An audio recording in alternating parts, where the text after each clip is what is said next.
Esta é Copenhague. É uma cidade com invernos longos, sem montanhas e que, na verdade, não é um centro econômico global de forma alguma. Ainda assim, apesar disso, em 2025, ela foi classificada como a cidade mais habitável do mundo, com pontuações perfeitas de 100 em estabilidade, educação e infraestrutura. E não só isso, ela também completou uma incrível tríplice coroa ao ser classificada como a cidade mais feliz e a mais sustentável do mundo. Mas como ela conseguiu isso? Como uma pequena capital escandinava conseguiu se aproximar tanto da perfeição em comparação com outras cidades do mundo? A resposta não começa com bicicletas, nem com o minimalismo escandinavo. Tudo começa com um esboço de uma mão desenhada em um pedaço de papel, em 1947, e uma série de decisões que a maioria das cidades ao redor do mundo teve medo ou foi míope demais para tomar. Mas antes, como chegamos até aqui? Bem, não precisamos entrar muito na história antiga, mas o verdadeiro ponto de virada para a identidade de Copenhague veio em 1853, quando uma epidemia de cólera devastou os bairros operários superlotados da cidade. Foi devastador, mas inspirou diretamente algo que definiria Copenhague pelo próximo século e além. Seu primeiro projeto habitacional filantrópico. Chamava-se Bromlebu, construído logo fora das antigas muralhas da cidade, com melhor saneamento, ar limpo e áreas verdes. Organizado por médicos que disseram: se a cidade não abrigar seu povo, nós faremos isso. A primeira lei nacional, apoiando a construção de habitação pública, veio em 1887 e em 1933, a habitação acessível, sem fins lucrativos, passou a ter respaldo legal na Dinamarca. Essa é a base do futuro sistema Almiene-Bolliger, ou seja, a habitação social sem fins lucrativos deles. Falaremos disso depois. Na época da crise de cólera, Copenhague também demoliu suas antigas fortificações militares. A remoção das muralhas medievais entre as décadas de 1850 e 1870 abriu espaço para a expansão, e foi nesse período que nasceram os distritos de Nørrebro, Vesterbro e Østerbro, bairros que ainda hoje são centrais para a identidade de Copenhague. Finalmente, chegamos à decisão de planejamento mais importante da história de Copenhague, o Plano dos Dedos de 1947. Após a Segunda Guerra Mundial, Copenhague precisava de uma visão para crescer. A cidade não foi destruída como Berlim ou Tóquio, mas sofria grande pressão pelo aumento populacional e início da suburbanização.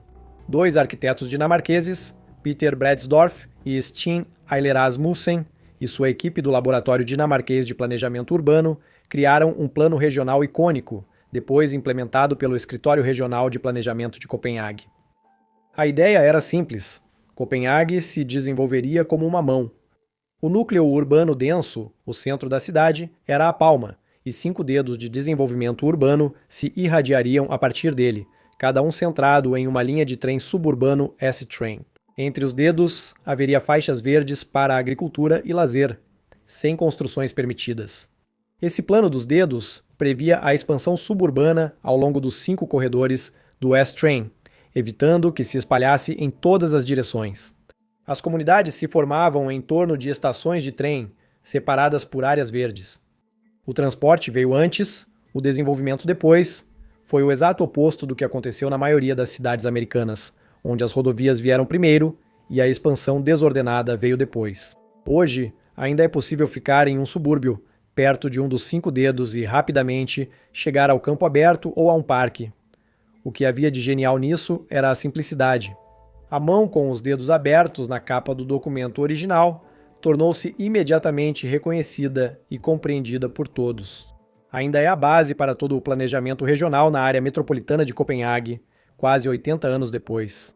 E em 2006 ela foi adicionada à lista oficial de ícones culturais celebrados da Dinamarca. Isso mostra como ela é importante. É literalmente um tesouro nacional. Mas o que torna Copenhague realmente notável é como essa base se traduziu em escolhas de design e políticas específicas que moldam a cidade que vemos hoje. Tudo começa com o modo como as pessoas se movimentam. Ou melhor, começa quando você se inscreve no canal. Não esqueça. Olha só que loucura! Copenhague quase perdeu completamente sua cultura de ciclismo. Eu sei que parece errado, mas é verdade. Após a Segunda Guerra Mundial, carros passaram a dominar quase todas as cidades ocidentais. Com o aumento da renda e a expansão dos subúrbios nos anos 1950, novas estradas foram feitas sem estrutura para bicicletas e cruzamentos passaram a priorizar os carros. Nos anos 1960, urbanistas já cogitavam remover algumas ciclovias existentes. Houve até propostas para construir uma rodovia passando diretamente pelo icônico distrito dos Lagos de Copenhague, no centro da cidade. A cidade estava seguindo exatamente o mesmo caminho que a maioria das cidades americanas. Em 1972, o percentual de viagens feitas de bicicleta caiu para o nível mais baixo de todos os tempos, apenas 10%, e sua abrangente rede de bondes elétricos foi substituída por ônibus. Mas então veio a crise do petróleo de 1973. Quando os preços do petróleo quadruplicaram de repente, a Dinamarca, então quase totalmente dependente do petróleo importado, foi muito afetada. O governo implementou os domingos sem carros como medida emergencial, e o inesperado ocorreu. As pessoas adoraram. Segundo uma fonte, muitos em Copenhague consideravam esse o melhor dia da semana. O que veio depois foi uma revolução popular. O número de filiados à Federação Dinamarquesa de Ciclistas, que estava por um fio havia anos, explodiu quase da noite para o dia. Milhares protestaram diante da prefeitura de Copenhague, pedindo prioridade ao ciclismo, e o governo atendeu. Durante a década de 1980, impulsionada principalmente por funcionários públicos dedicados e pressão política constante, Copenhague desenvolveu um plano de ciclovias para toda a cidade e construiu 240 quilômetros de ciclovias segregadas. O princípio central do design, já existente há mais de um século, era simples. Ciclovias unidirecionais em ambos os lados de todas as vias principais, elevadas ligeiramente acima do nível dos carros, fisicamente separadas tanto dos veículos quanto dos pedestres. Carros estacionam fora das ciclovias, não entre elas e a calçada. Outras cidades chamam a criação de infraestrutura para bicicletas de copenhaguização. Tamanha é a influência de Copenhague. E tudo isso funcionou. Entre 1990 e 2000, a distância percorrida de bicicleta em Copenhague aumentou 40%, enquanto os ferimentos relacionados ao ciclismo caíram 30%. Os números de hoje impressionam. 62% dos moradores de Copenhague vão para o trabalho ou escola de bicicleta. Todos os dias, 1.200.000 quilômetros são pedalados na cidade. Para comparar, quase tantas pessoas usam bicicleta para ir ao trabalho na Grande Copenhague quanto em todos os Estados Unidos. Existem mais de 400 quilômetros de ciclovias espalhados pela cidade. Mas não são só as ciclovias, são os detalhes também. Copenhague tem sistemas de onda verde, que são semáforos dedicados ao tráfego de bicicletas, sincronizados com a velocidade média do ciclista, normalmente em torno de 20 km por hora. Assim, se você mantiver um ritmo constante, vai pegar sinal verde atrás de sinal verde por todo o corredor. Apoios para os pés nos cruzamentos evitam que você coloque o pé no chão ao esperar. Lixeiras inclinadas nas ciclovias permitem descartar lixo sem parar. Bombas de ar para bicicletas instaladas nas ruas. São detalhes pequenos, mas juntos diferenciam uma cidade que só permite o ciclismo de outra realmente projetada para ele. Hoje, apenas cerca de 29% dos moradores de Copenhague possuem carros. O ciclismo realmente substituiu o carro como a forma mais comum de se deslocar. E quando você tira os carros da equação, você elimina o barulho, a poluição, o congestionamento e a necessidade de uma enorme infraestrutura de estacionamento, liberando espaço para todo o resto. Desde a década de 1970, 18 estacionamentos foram convertidos em espaços públicos. A revolução do ciclismo foi resultado de uma mudança filosófica maior sobre como Copenhague vê o espaço público. E muito disso remonta a uma rua e a um arquiteto. Em 1962, 10 anos antes da crise do petróleo, a principal rua comercial de Copenhague, Struget, virou área de pedestres. Foi uma das primeiras grandes ruas da Europa totalmente livre de carros, o que gerou grande controvérsia. Jornais publicaram manchetes como "Somos dinamarqueses, não italianos". Críticos diziam que a vida pública nas ruas ia contra a mentalidade reservada dos nórdicos, e lojistas temiam prejuízo nos negócios. Para reduzir a oposição, a cidade apresentou a medida como teste temporário, parecendo até um feriado prolongado. Mas deu certo. No primeiro ano, o tráfego de pedestres aumentou em 35%. Os negócios não sofreram, eles prosperaram. O experimento se tornou permanente em 1964, e nas décadas seguintes, A rede de pedestres se expandiu dos 15.800 metros quadrados originais de Strøget para mais de 100 mil metros quadrados de espaço livre de carros. O arquiteto, que estudou tudo isso desde o início, foi um homem chamado Jan Gehl. A partir de 1962, Gehl usou Strøget como um laboratório vivo, passando anos observando como as pessoas realmente usam o espaço público, onde elas caminham, sentam, se reúnem e interagem. Suas descobertas se tornaram a base intelectual para tudo o que Copenhague fez depois. Sua filosofia pode ser resumida em uma frase: vida, espaço, edifícios, nessa ordem. Projete para as pessoas primeiro, depois descubra os espaços de que elas precisam e então construa os edifícios ao redor disso, não o contrário. A influência de Gehl não ficou restrita a Copenhague. Ele foi consultor para Nova York, Londres, Moscou, Sydney e muitas outras cidades icônicas. O conceito de copenhaguização, iniciado com ciclovias, vem da ideia de Gehl de que cidades devem ser feitas para pessoas, não para veículos. Copenhague, basicamente, escreveu o manual que outras cidades ao redor do mundo agora estão tentando seguir. Falando sobre como as pessoas se locomovem, também existe o aspecto do transporte público, porque o sistema de Copenhague é um dos mais impressionantes da Europa para uma cidade do seu tamanho. A espinha dorsal é o S-Train. Em funcionamento desde a década de 1930, é a estrutura do transporte do plano dos dedos. Atualmente, são 170 quilômetros de trilhos, 7 linhas e 87 estações com trens convergindo com uma frequência de 5 a 10 minutos pelo centro da cidade. E ainda tem o metrô de Copenhague. Ele só foi inaugurado em 2002, o que é incrivelmente tarde, comparado a outras capitais europeias como Paris ou Londres, que abriram um século antes. Mas mesmo quando comparado a outros países escandinavos, o de Estocolmo foi inaugurado em 1950 e o de Oslo em 1966. Mas Copenhague usou esse atraso a seu favor. O metrô foi sem condutor desde o primeiro dia, totalmente automatizado, sem operadores nos trens. Junto com o metrô de Nova York e o sistema L de Chicago, o metrô deles é um dos 3 sistemas de transporte rápido no mundo que operam 24 horas por dia, 7 dias por semana. Ele opera a cada 2 a 4 minutos durante os horários de pico. São 4 linhas com 40 e 4 estações transportando 135 milhões de passageiros por ano. Tudo, o metrô, o S-Train, os ônibus e até mesmo as balsas do porto operam em um único sistema de bilhetagem integrada. Uma tarifa baseada em zonas cobre todos os modos. Onde quer que você esteja em Copenhague, você quase nunca estaria a mais de alguns minutos de caminhada de algum tipo de transporte público.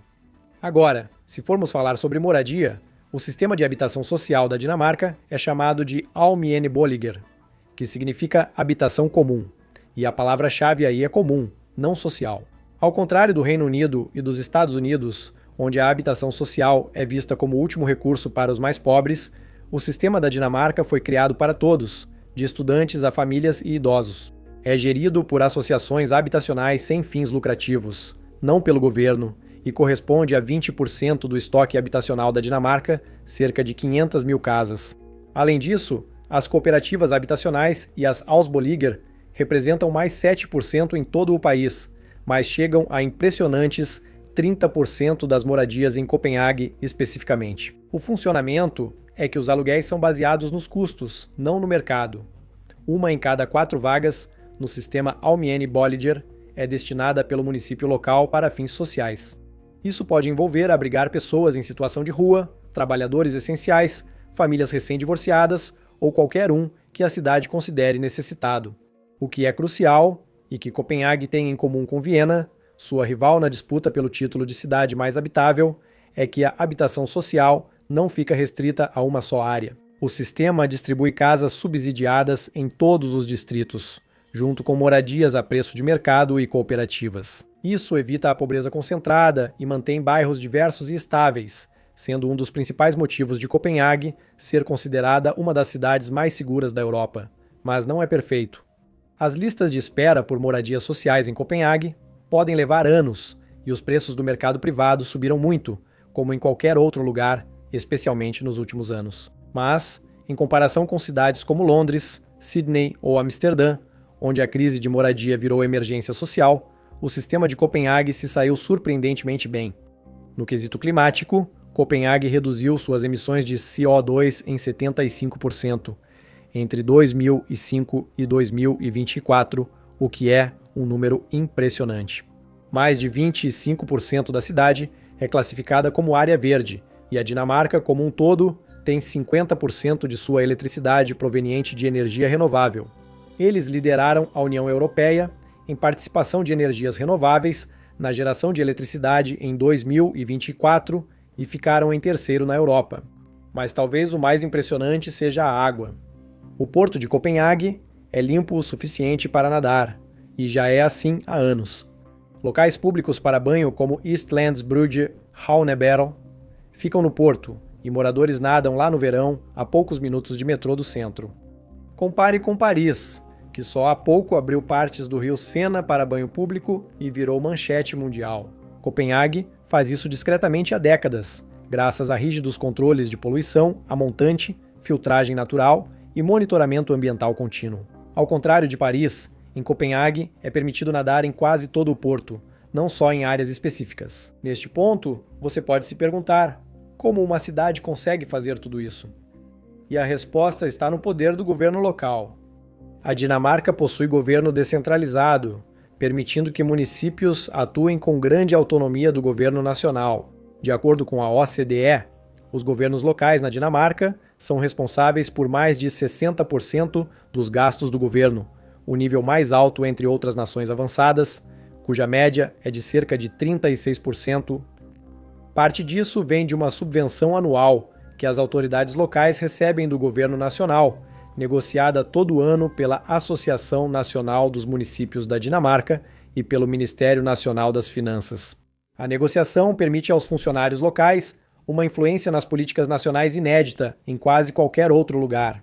Tudo isso resulta em algo que é difícil de quantificar, mas muito fácil de sentir: felicidade. Copenhague está consistentemente entre as cidades mais felizes do mundo, e em 2025 foi nomeada a mais feliz de todas. Apesar do clima frio, o amplo modelo de bem-estar social da Dinamarca serve de base.